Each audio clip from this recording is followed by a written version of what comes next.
The statewide burn ban in North Carolina is starting to ease, but not everyone is in the clear just yet. The U.S. Forest Service lifted its bans in national forests today. Over the weekend, the North Carolina Forest Service lifted bans in 81 counties, including some right here in the mountains. News 13's Shelley Garzone spoke with the North Carolina Forest Service about what went into their decision. Shelley. Tammy, the state forest officials say this isn't a one-size-fits-all decision. Now, conditions can vary significantly from one part of the state to another, and that's all depending on rainfall. So that's why you see some restrictions have been lifted in the western and eastern part of the state, but not so much right here in the Triad. And while these restrictions have been lifted, the Forest Service says the fire risks are still very much present.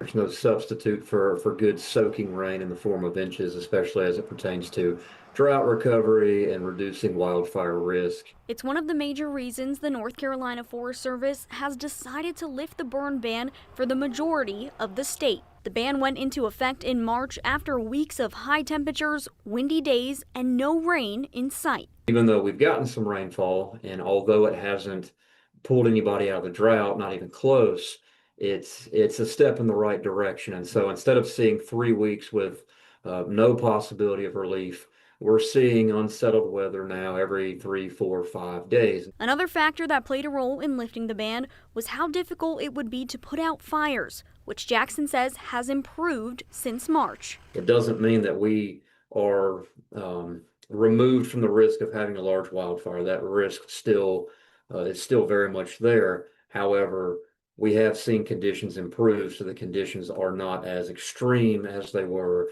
say, a month ago. And with vegetation continuing to bloom throughout the state, the Forest Service says this also provides some relief. It doesn't mean that the woods by any means are fire-proof, but when vegetation reaches full green up, it does tend to be a little more fire-resistant. Still, local mountain counties are urging residents to always burn responsibly. Due to Helene and the amount of fuel on the ground, it's really important that residents continue to burn safely, whether it's a recreational fire like a chimenea or a fire pit, or if they are open burning.